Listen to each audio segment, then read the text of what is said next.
From the Library of Congress in Washington, D.C.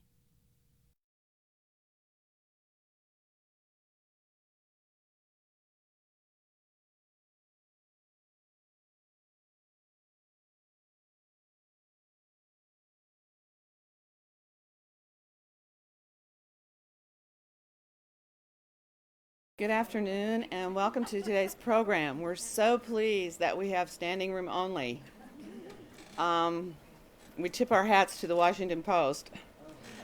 Today our speaker is Professor Sally Wolff, who will discuss her research from her latest book, Ledgers of History, William Faulkner, An Almost Forgotten Friendship, and an Antebellum Plantation Diary, Memories of Dr. Edgar William Francisco III.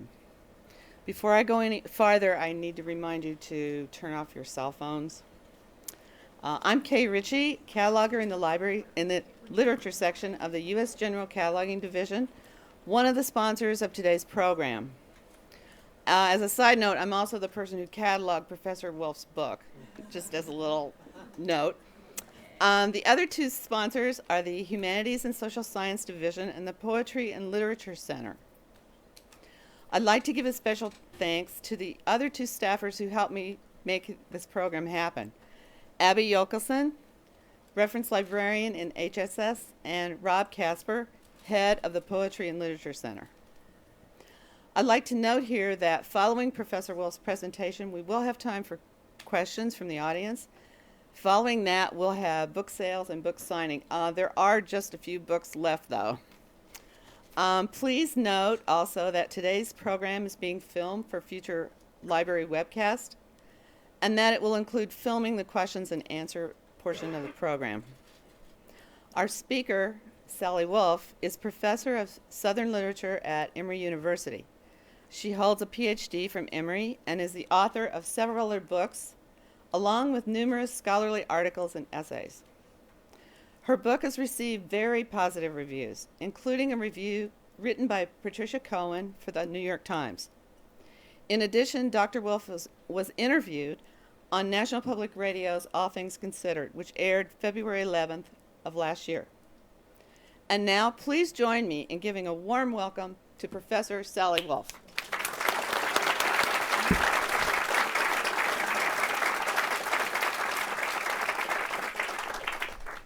Thank you very much, and special thanks to Miss Kay Ritchie and Miss Abby Yockelson, is she here?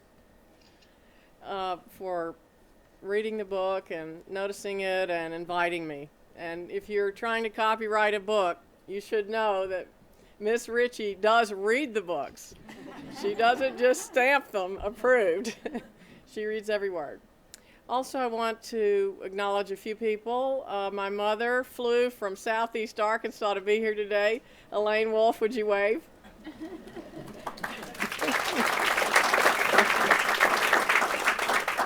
And my brother, Dr. Sam Wolff, works in town at Aiken Gump, Strauss Hauenfeld. Would you wave? And my father passed away recently, Haskell Wolff, and we're grieving bitterly for his loss, and so I dedicate my remarks today to him. And I also want to acknowledge a few people back home who helped me along the way tremendously.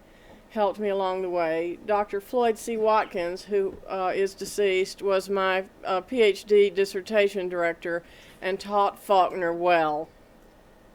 Dr. William B. Dillingham has been a careful mentor and has offered unwavering support and sage advice. And Dr. Peter Dow and Bill Gruber at Emory, also long years of good advice and help. And Vice President Gary Hawk and Deans Paul and Foreman supported many trips to Oxford, Mississippi to see Faulkner's home and environment with many students in tow. And two librarians especially helped me enormously, Dr. Marie Nitschke and Mary Ellen Templeton. They are retired from the Emory Library and were enjoying their retirement until I called them with many questions, and they helped me enormously with researching difficult library questions and helping me find lost Civil War documents that were almost impossible to recover. And my Spanish teacher from high school is here, Miss Marcelina Smith. Would you wave?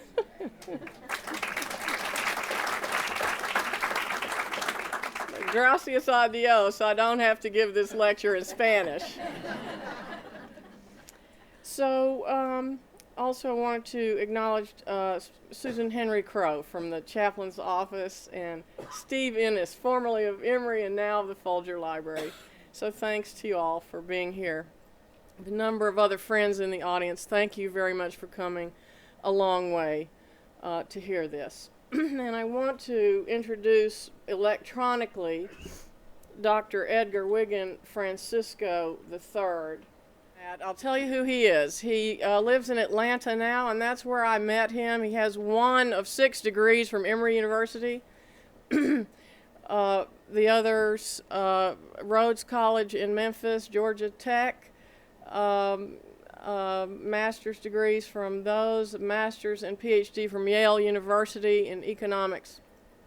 And although he lives in Atlanta now, he is a native of Holly Springs, Mississippi. And so I take my students to Oxford, Mississippi every year to see Faulkner's home. And one year I invited alumni from the university to go along. He sent me an email and said, "I cannot go on your trip, but I knew William Faulkner." So that was a one-liner in my inbox that I could not ignore. And so I called him immediately, went over for an interview. And in the middle of the interview, his wife Ann said, "Why don't you show her your diary?" And so he brought out his great-great-grandfather's antebellum plantation diary from North Mississippi, 1839 to 1863. I opened it, looked down at it, and I saw the names of Faulkner characters in the great-great-grandfather's plantation diary. And I couldn't figure it out. It took me a while to get to the bottom of it. I couldn't figure out why there would be fictional character names in this man's old plantation journal. So I started asking questions, and eventually I realized that, Dr. Francisco was telling me that his father knew Faulkner and that he knew Faulkner when he was a boy. Faulkner would come to visit his father. And so I said, "Well, you said William Faulkner was in and out of your house a lot. Do you think he ever saw this book?" And he said, "Oh, yeah, he liked to look at it." And so it was an aha moment when I realized that William Faulkner not only had been in the home of the Francisco McCarroll family off and on for many years, decades, but liked to see the old diary and asked to see the old diary, would come over and visit with Dad and then say, "May I see your diary?" and would take notes. And so we went from there. And Dr. Francisco is 80, almost 81, in good health, but couldn't be here today. And so I brought a couple-minute clip of him telling a family story that I do believe made its way into Faulkner's fiction, and it's the story of the Francisco McCarroll family cousin Ludi, full name Mary Louisa Baugh, of Holly Springs, who was somewhat infirm, spent a lot of time in her room, and etched her name Ludi, her nickname Ludi, in the window pane glass at the family home, which is called McCarroll Place. She walked out in the yard one day. A Civil War era soldier caught his eye, or he caught her eye, and shortly thereafter they were married. He went to war. He came back from the Civil War, married her, and they left town. And that story does appear in 3 of Faulkner's novels. So the etching has been commonly seen at McCarroll Place, but what wasn't commonly known was that Faulkner was there and saw this etching. So I'll let Dr. Francisco tell you the story. And then after a little bit, Faulkner would stand up and go over to a window pane, the window that led from the bedroom into the sunroom, which was now closed off. It had been the open gallery. And he would stare at where an inscription was written from the other side that said Ludi. And then he would stare into the room and he would say, Edgar, Ludi's still there. And Dad would say, the etching is there, Will. And say, no, she's there. She's still standing there in the room. And it was sort of shocking to hear that there was a ghost standing in the room. And Dad would say, I don't think so. I think she's gone. And Will would say, you're just immune.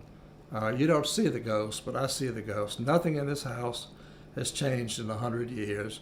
She's still standing there. And then he would say, I have to look at the etching of Ludi from the back side because I can't go in and read it the way she wrote it. And Dad said, yeah, you can walk right in there and read it. He said, oh no, I wouldn't want to disturb Ludi. Well, the story of Ludi fascinated Will Faulkner. Ludi was born in 1844 in Holly Springs, and her mother was the sister of my great-great-grandmother. Our mother was named Emily, and my great-great-grandmother's name was Elizabeth. And when she was a year old, when Ludi was a year old, her mother and her mother's sister Elizabeth, grandmother Elizabeth, and sister Louisa were all over at grandmother's house talking about the upcoming birth of Emily's next child. And a tornado destroyed the house, killed all of them, including the unborn child. Ludi, who had been christened Mary Louisa Edens for her grandmother Mary and for her aunt Louisa, was staying with my great-great-grandmother Elizabeth over at McCarroll Place. So she was spared, but she was the only one left in the family. Her grandmother, for whom she was named, and her aunt for whom she was named, and her mother, all killed. So it's a long story, and Dr. Francisco is donating this DVD of telling all of the family stories to the Library of Congress, and it will be available on the website soon. So I want to tell you a little bit more about how the book came to be. And I have a subtitle, Memories of Dr. Edgar Wiggin Francisco. And this is a photograph of the old diary, a part of it. It is in multiple volumes, and it turns out that it's 1,800 pages long. Once I got a hold of the diary itself and started looking at it and reading it, I realized it is quite a long document, and the diarist wrote down everything. He recorded what people ate on his farm, what foodstuffs he ordered, flour, sugar, meal, coffee. He wrote down what he ordered for his family and the people who worked for him to wear: coats, pants, pantaloons, shoes. And he recorded each pair, one pair of shoes for Henry. And he also recorded what was going on in the community: who was born, who died, who was married, who was sick, what illness they had, and what medical remedy was applied. So the diary itself is a fascinating historical document in its own right. And it's easy to see why William Faulkner might be interested in such a document, because it's full of authentic historical detail. It gives a very clear picture of what was going on in an antebellum southern plantation. This is another volume of the diaries. You can see that this one has a leather binding. And when Faulkner described the ledgers that he wrote about in Go Down Moses, he did describe a leather binding and thin brown ink and the yellowed pages. When I would teach this previously to my students, I thought that Faulkner may have been describing something, but he could have been imagining it. But now I think he was describing. And there's the thin brown ink of the diarist's original hand. You can see he made a lot of lists.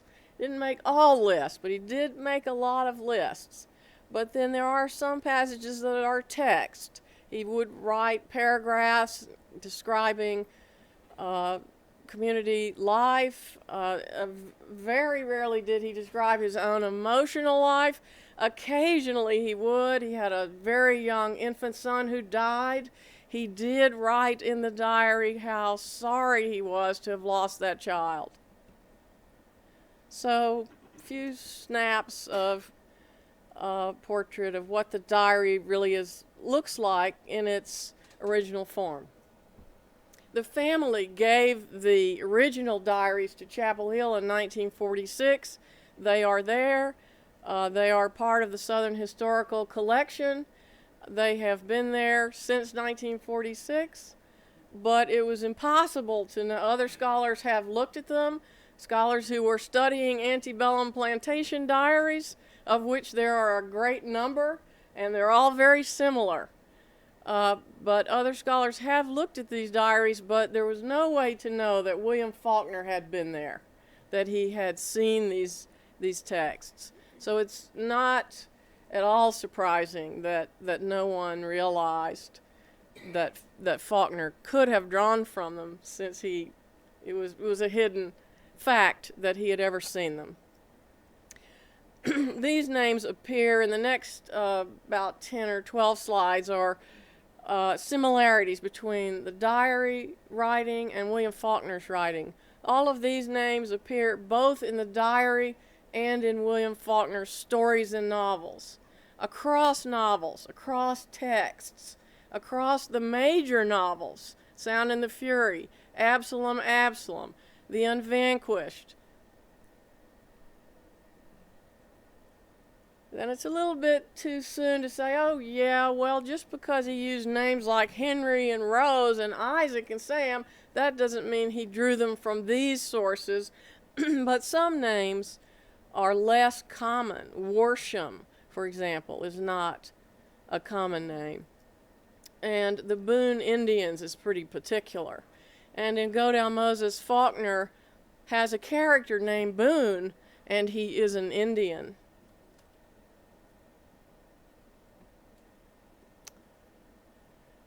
And these names, Long Ike, Little Ike, Old Ike, New Ike, and Old Uncle Miller Isaac, are the names of slaves in the diary, except Old Uncle Miller Isaac. I'm not sure whether he was a slave. The others were. And in Faulkner's Go Down Moses, he names one of his characters Isaac, but nicknames him Ike. And then I've given you just a very small sample of words from the diary that also appear in Faulkner stories and novels. And yes, a lot of these are common. Headaches are common. But again, it's not just the few words here and there, it's the aggregate of names and character names and terms and items like this. And after a while, if 50 or 100 or 150 of these go by in one text, then you start to say, well, maybe Faulkner did draw from this text. Well, what did he do with these terms and items when he drew from them? I've given you one example of what I think he did. The Leake diary just lists what old man Francis Terry Leake ordered for his family and his slaves. But look what Faulkner did with it. I know there are some English majors out there. What would you say Faulkner did as he changed his text to something new?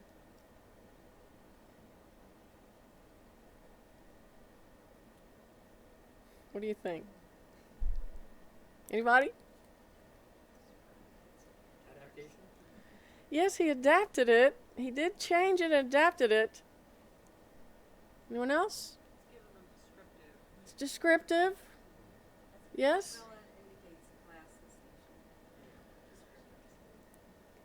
In what class and station?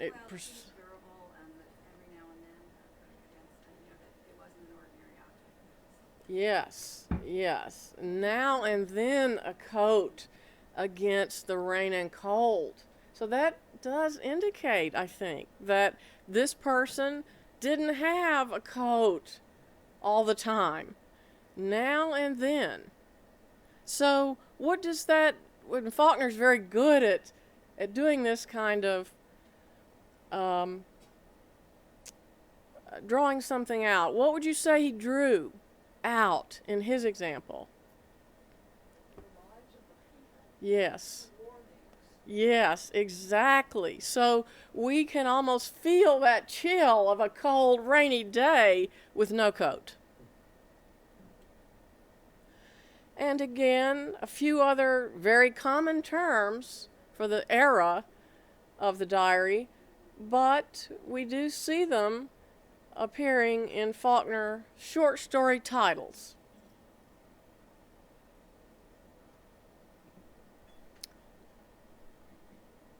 Items bought in the Leak Diary,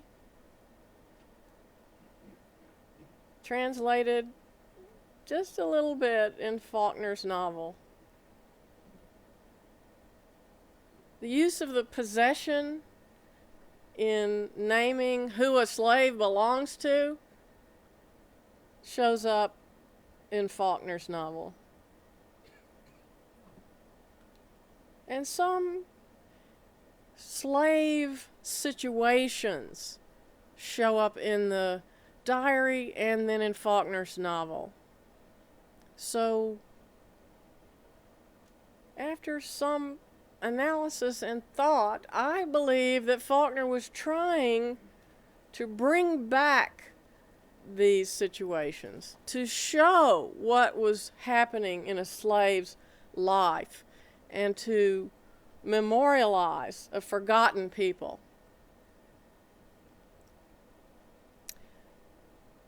And some correspondences are almost verbatim.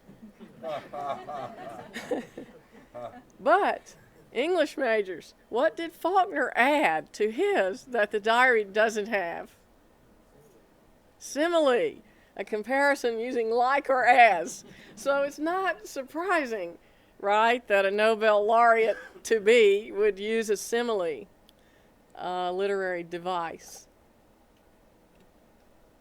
Again, very similar language. So my students have already said, does this mean Faulkner plagiarized? But I don't think so. I mean, I think he used a few very close sentences here and there. But what he did with those sentences, this novel, for example, Absalom is very complex, long and very complex novel. So I think Faulkner did draw ideas, names, characters, and situations, but then made something completely new. A few more very close similarities. Some terms are the same in both diary and novel.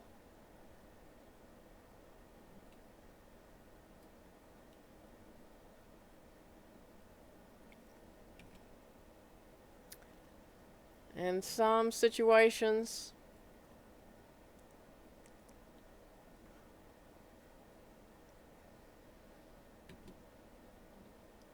and some ideas.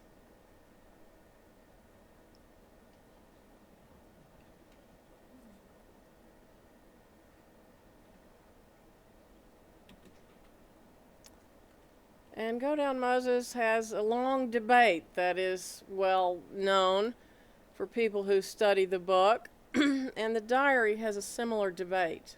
The topic is slightly changed, but the debate between close relatives is there.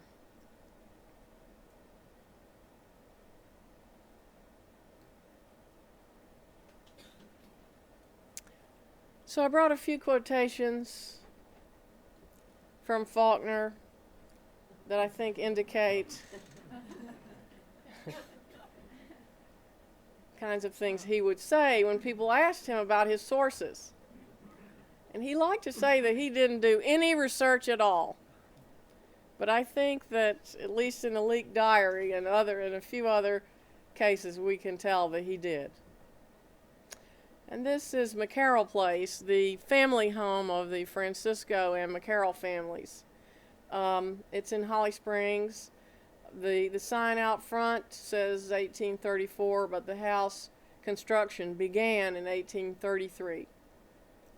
This is the home that Faulkner visited when he came to see the Francisco family. And the original owners of the house, John and Elizabeth McCarroll. Even in the names in Holly Springs, we may see the origin of the creation of one of Faulkner's famous character names. And there is McCarroll Place during the time Faulkner was visiting, and that is Dr. Francisco as a small boy. Another view. You can see that both chimneys has two chimneys, one on each side. I took a picture of the street signs because The Sound and the Fury has a character named Uncle Maury, and certainly Faulkner could have gotten the name Maury somewhere else, and there are other theories about where he got the name Maury. But now that we know he visited, spent time, hung out at McCarroll Place a lot over at least 20 years or more, and we know he sat there and read the diary and took notes, it's possible he just looked out the window. And at some point, I asked Dr. Francisco, who lived next door. Pearl Strickland Badeau lived next door. Well, tell me about Miss Pearl. Oh, well, Miss Pearl was very beautiful. Oh, well, tell me a little bit more about Miss Pearl. Well, what's the most memorable about Miss Pearl is that as an older, unmarried woman, she traveled unmarried abroad with a German man and then married him. And those of you who know The Sound and the Fury, where does that appear? That's what happens to the famous heroine of The Sound and the Fury. So I started asking more questions and have discovered some other similarities. The household servant at Pearl Strickland's house was Luella Gibson, and in the novel, the servant is Dilsey Gibson. And the children take notes back and forth between the houses in the novel, and the servant took notes back and forth in real life. So there are a number of correspondences between the people of Holly Springs and things that are going on in Faulkner's novels, and we'll talk a little bit more about that. And the man there pictured is Edgar Francisco Jr., father of the man I met and interviewed, and his wife Ruth. Edgar Jr. and Faulkner were friends from infancy when their mothers, who were friends, took them to each other's birthday parties, and then the boys continued their friendship as they grew up. They hunted together, first for squirrel, then rabbit, then quail. As they became teenagers, they double dated, then they went to Memphis to hear W.C. Handy play, and their friendship continued strongly until they each married. And then life takes you in different directions. But also, Mrs. Francisco did not like William Faulkner. And that's not unusual. There are other women who did not like him. In fact, I would say most women did not like him, much to his sorrow. But she was the daughter of a staunch Presbyterian minister. She did not like smoking, drinking, cursing, hunting, and skinning animals. And those are William Faulkner's favorite activities. So she objected right away, and the friendship suffered. The friendship between Edgar and William suffered, and eventually she discouraged William from coming back to the house. And there is McCarroll Place. It's a little bit out of focus, but I wanted you to see what was being worn at the turn of the 1900s. Long dresses, but not hoop skirts. And that will be important in a moment. This is Ruth Francisco in a hoop skirt. She went to Natchez and saw the pilgrimage going on, in which annually in the spring the town opens the old antebellum homes to visitors to come in and view the homes and take tours, and they dress in period costume. And Mrs. Francisco realized that Holly Springs, Mississippi had just as many antebellum homes as Natchez, and so she said to 3 of her friends, we should have a pilgrimage too. And so the 4 of them started the Holly Springs pilgrimage, which is going on still today. So since the early 1930s until now, the pilgrimage has been going. And she wanted people to dress in period costume, and so she looked for what people were wearing in Charleston, South Carolina, Atlanta, Georgia, where hoops were being worn, I believe, but I don't think as much in Holly Springs and the North Mississippi area. At least I haven't seen much evidence that people were wearing the long straight skirts, but not hoops. But Mrs. Francisco wanted the pilgrimage to have this kind of what she saw as historical accuracy, and so she and the pilgrimage did involve wearing period costume like this. This is relevant because William Faulkner objected. He didn't like it. He thought the hoop skirts were inauthentic. He didn't think people in his area, their area, were wearing hoop skirts. He wanted this effort to be authentic if it was going to exist. And he didn't even want it to exist. He objected to the pilgrimage. He saw the whole thing as a way of beautifying history, he said. Wasn't that pretty around here? And also the big homes were built by the hands of the slaves. They were the big mansions were built by slave labor, and he did not think that it should be celebrated in this way. And Mrs. Francisco disagreed, and she prevailed in this case because her pilgrimage did go forward. But William Faulkner prevailed in his way because he put in his letter to his editor to keep the hoop skirts out of Absalom. And that is Dr. Francisco dressed for pilgrimage in period costume. He said he did not want to wear those pantalettes, but his mother insisted. And that is the mother of Julie, the servant for the McCarroll family, Francisco family, and Edgar Jr. is on the far left. The old kitchen out back. This is the oldest structure in town, I believe in the county. I'm not sure, but it's the oldest structure in Holly Springs. And Mrs. Francisco eventually made it into an antique shop, and it was on the pilgrimage. And that is an inside view. And Edgar Jr. in the middle was Faulkner's friend. Ruth to the right objected to him.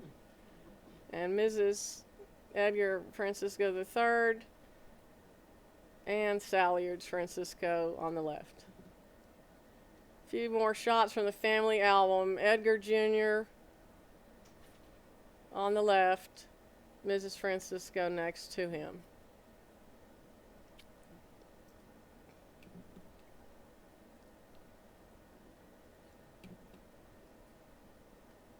And that is the insurance office the Franciscos, Edgar Jr. ran in Holly Springs on the town square.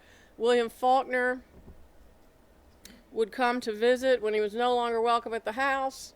He would go to town to see Edgar in his place of business.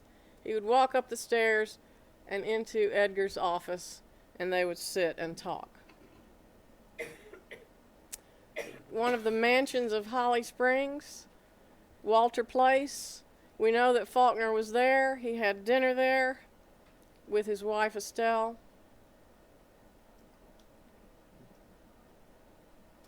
And a few other shots of photos of some of the other antebellum homes of Holly Springs. Almost all of them were built within 10 years in the 1840s to 1850s. And then everything ground to a stop when the war occurred.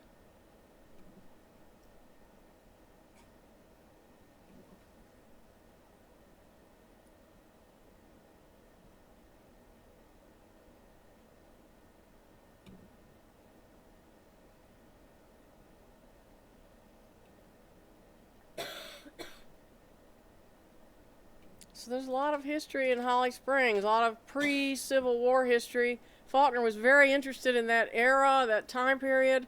He was interested in the conflict itself, how this conflict could have reached the proportions it did. And now that we know, we always knew he was in Holly Springs. He did hunt there with friends, with other friends, including the Franciscos. But now that we know he spent a lot of time there, a lot more time than we realized, it becomes clearer that he was interested in these homes and these families and what was going on there. This home was owned by Dr. Charles Bonner, who was the doctor in town in the years leading up to the war, and he knew the diarist. There is some correspondence between the diarist and Bonner, and Faulkner has a character named Charles Bond.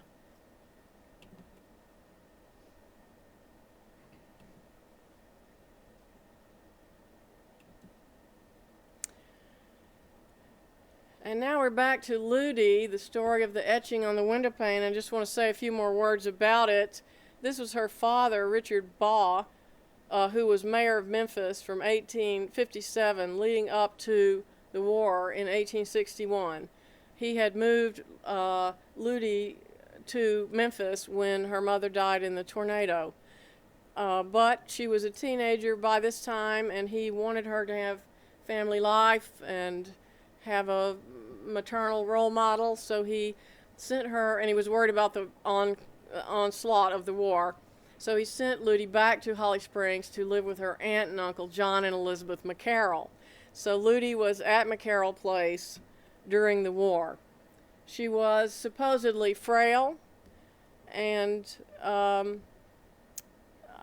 not sure that I can see that in this photo. Maybe she seems a little thin, but didn't go out much, and etched her name on the window pane of her bedroom window at McCarroll Place. Also, I'll point out the metal frame that her picture is in, which has descended down through the generations. The Dr. Francisco does still have the photograph in its metal case. And we know that he did see, that Faulkner was in the house, did see the photographs. And so it struck me that it is very similar to the metal case described in Absalom. And this is Dr. Francisco pointing to the place on the window where Ludy's etching is. And it's very small etching. It's only about an inch long. But that is a blow-up of her name. And so Faulkner did use that story in several of his novels. It seems pretty clear that it is at least in part derived from the etching that Ludy made. A few more Francisco relatives and family stories that I think have found their way into Faulkner's novels. This is Dr. Francisco's grandmother. Notice the long black dress. Faulkner knew this woman. He liked to sit and listen to her tell the family stories. It reminded me of the opening of Absalom, Absalom. And this was his great aunt Sally McCarroll. Faulkner also knew her. She liked to sit and tell the family stories. And if you'll notice, she has lace at wrists and throat, and never married. So I think Faulkner may have been describing Great Aunt Sally McCarroll. I did look to see if everybody had lace at wrists and throat in that time period, but I did not see that. Some had lace. And so with these correspondences, I think perhaps Aunt Sally is a role model for Rosa Coldfield in Absalom, Absalom. Now I brought this quotation because this is what Faulkner said when someone asked him about his source. And I think it's very revealing what he said. He drew from family annals. It doesn't say which family annals, and he was careful not to reveal his sources. I'm not sure why, whether he was trying to protect the family or hide from the family. But he did not often reveal sources. So that's not surprising. But then he says that he listened to these old undefeated spinster aunts that children of my time grew up with. So he doesn't say, I listened to my aunts, and in fact, his aunts were not spinsters. They were all married. So he was listening to somebody else's aunts, and it seems pretty clear to me that he was listening, at least in part, to the McCarroll sisters.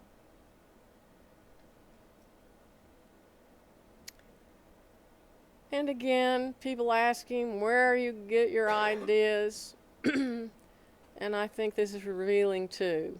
These are the people I have known all my life in the country I was born in. And it's hard to say when you're a writer. It's hard to say what part comes from experience, imagination, and observation. And this quotation also seems very relevant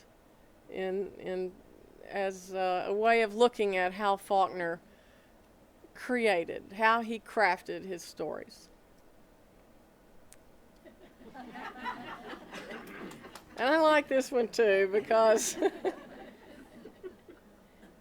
I think he's letting us know, he didn't say he was stealing and lying, but he's letting us know that writers do that kind of thing.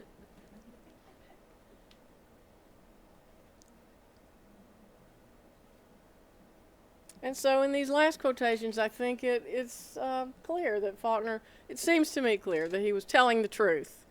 When people asked him, he told the truth. He didn't reveal everything. He did not reveal the names of sources, but he told us a bit about how he created his works. Family tree, Francis Terry Leake, the old diarist, produced Walter John Leake, who married Amelia McCarroll. So that's how the Leake family and the McCarrolls got to be connected. And they produced Betsy, the lady in the long black dress, who married a Francisco. So that's how the McCarroll Francisco Leake family got connected.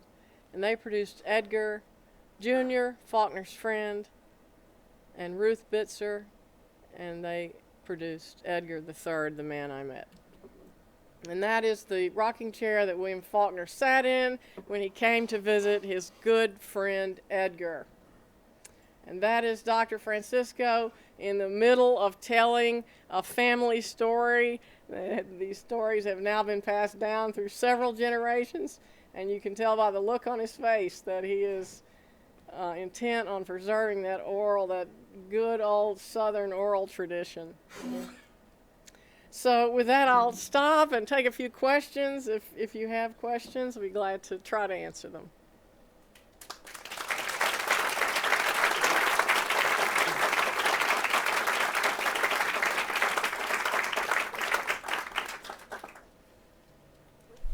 Hi, thanks so much for that wonderful talk. I'm Rob Casper, the head of the Poetry and Literature Center, and I'll be the moderator for your questions. What we'll do with the questions so we can get them recorded for our audio is you'll ask a question, I'll repeat it, and then we'll get an answer. So, yeah, go ahead. I would like to ask Sally if she would mention the Caddy Pearl household next door as regards Miss Pearl's younger brother and fictitiously Caddy's younger brother. Yes, Let me just repeat the question. It's a question about Caddy Pearl and Pearl's older brother. It's just again for the record. So go ahead, please. There are a number of connections between Pearl Strickland Beddoe household and Caddy Compson and her household. We talked about Pearl's connection with a German whom she married and her household servant, similarity there, but also her brother was mentally impaired. And so people have always thought that Faulkner probably used the Chandler family in Oxford, Mississippi as a source for Benjy Compson in The Sound and the Fury, who is mentally impaired. But now I think we have another source to look at as a possible model. Okay, in the back. You mentioned that he took notes while he was reading the diary. Has anything turned up in his papers that might possibly be related? So it's a question about notes in the papers. Not yet, but we need to do more checking. Follow up to that same line. Did Dr. Francisco indicate, or it's not, how extensive was that note taking? And, was it just a little notebook in his pocket, or was he just, did he do it all the time, or was he mostly just listening to his stories? Just go ahead. Well, and on the videotape, Dr. Francisco does mimic the way Faulkner pulled. He did have a small ring binder notebook in his shirt pocket, and he would pull out the notebook and look at the diary and look at his notes and look back at the diary. And he did careful comparisons between his notes and the diary notes. So you might want to view Dr. Francisco giving that recollection. But apparently Faulkner did spend a lot of time reading the diary. He would come visit with the Franciscos and then say, "May I see your Edgar, may I see the diary?" And Edgar would bring out the ledgers and Faulkner would sit with them for a long time. And Edgar would get bored while Faulkner was doing this and wander off into another room, go about whatever else he had to do that day. And so it does seem that Faulkner spent a lot of time reading and taking notes from them. You talked about how much time Faulkner spent in Holly Springs, on geography now. How close are Oxford and Holly Springs? What decades are we talking about? So we're just talking about a question about Oxford and Holly Springs. Holly Springs is 30 miles from Oxford, so it was not a hard trip. And the boys knew each other from infancy. They were born in 1897, and the relationship sort of came to an end about 1939. And the boys' mothers were friends. That's how everything started.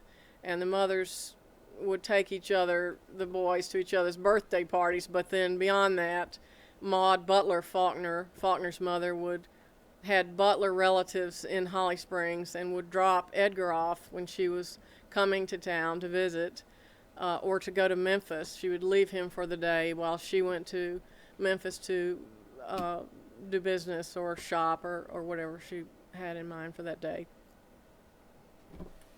Go ahead. Has the diary been transcribed? Yes. In 1946, when the family gave the original to Chapel Hill produced a typescript. And what I saw that day in the Francisco family home was the typescript. I've since viewed the original on several occasions. But then the University Publications of America came through in 1991 and made a microfilm, which was made available to universities, and 3 universities bought copies: Emory, Ole Miss, and Chapel Hill. So there are 3 microfilms, but then after my project started taking off, Chapel Hill digitized the diary and put it on the website. So it is on the Chapel Hill website in the Wilson Library Southern Historical Collection. It sounded like from your description that the subject of the diaries came up in a fairly offhand way, but this is a family of storytellers, and they knew Faulkner. Did no one ever read enough Faulkner to make the connection themselves? Were they surprised at your interest? The question is about the Faulkner and the family of storytellers. They did not read William Faulkner's writing, at least not much. And this is not unusual. It is difficult to read Faulkner, but Faulkner also tended to gravitate toward people who did not bug him about his writing. So it's completely consistent with the way he behaved, that he would choose as friends people who were not going to bug him all the time about his writing. So they said that the family, Dr. Francisco said that they knew he was reading the diary and taking notes, but they did not, they hunted with him, he was their friend, but they did not read his work much. They all tried to read some, and Dr. Francisco is reading more now. Are there photos of Edgar and William? I have not found a photo of Edgar and William. I've seen photos of both of them as young boys, and they look almost alike. In fact, I, on a couple of occasions, thought I was being shown a picture of William. It turned out to be Edgar. So they were very close in size and shape. It's almost as if they were twins. As a follow-up to your comments about the difficulty of reading Faulkner, do you have a favorite, and do you have one that you would use to introduce someone to Faulkner? Go ahead. Absalom is my favorite. It is the most complicated, I think, but that's what makes it so challenging and interesting. But I definitely would not start there, especially for young students. I would start with a short story. The Bear in Go Down Moses has some good lead up to a difficult part. So you could start with the old people in the Bear. The old people in Go Down Moses and work up to the Bear. Pantaloon in Black is also in Go Down Moses, a good place to start. Those couple of short stories that focus on some of the deep, dark, troubling issues that come up later in the Bear and that are good to discuss.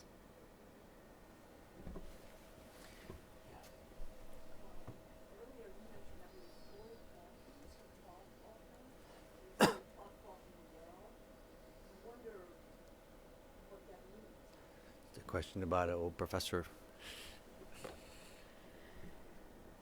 Well, he was a brilliant professor, and we focused on Faulkner's most difficult writings for weeks and weeks and weeks or longer, and we would look at details that we couldn't understand until we could understand them. So we would go over and over and over the very difficult parts until it became clear. There is one other Watkins student, two other Watkins students in the audience. Would you like to answer the question as well? Well, I remember Floyd saying in class that not everybody needed to read Shakespeare, but find your Shakespeare, meaning that he had found in Faulkner the writer that he could devote his life to studying. And of course, the emphasis on place is very prominent in Floyd's teaching. Okay. Yeah, go ahead. You said that he wanted to memorialize the antebellum stuff, to resurrect the ghost. And do you have a general sense of his attitude toward the plantation owners of that time? Was it, I know he's fascinated with them, but was it more fondness or ambivalence or what? So just a question about the plantation owners. And just to clarify, when I said he was trying to memorialize a forgotten people, I think he was trying to memorialize the slaves' lives. I think he was trying to draw their stories back and bring them back to light. So the very difficult story of a slave woman dying in childbirth, or the child dying and the mother living, is something that he included in a poignant way in Go Down Moses. So I think that he was trying to bring them back into focus. They're gone. They're lost. Most of them are in unmarked graves. There's no way to know who they were. But their stories were partially recorded in the diary, because the diarist would say, Tony died today. And he would draw that out and make a new short story out of it in a major novel.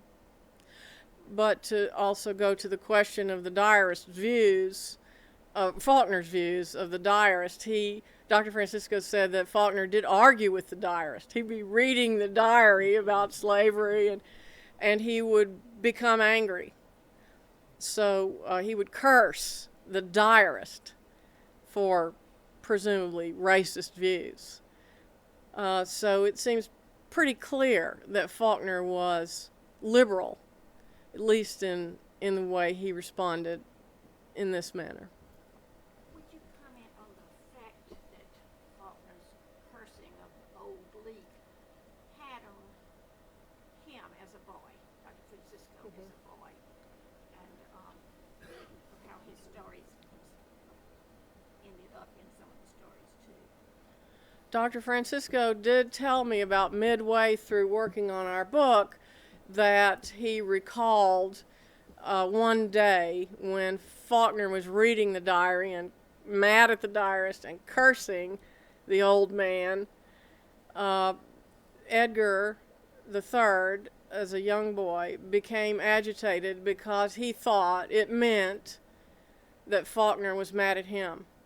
And he realized for the first time that the old man being cursed at was his relative, and that his relative was a slave owner, and that this realization was frightening and very upsetting.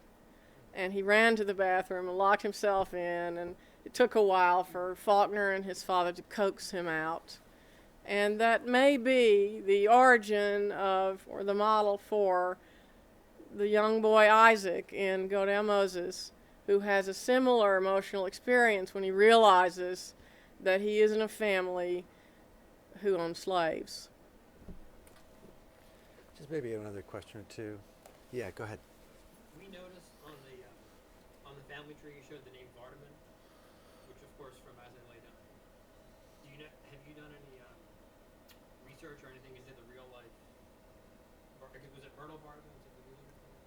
It's a question of the Vardaman family. The Vardaman name. It's a very particular name.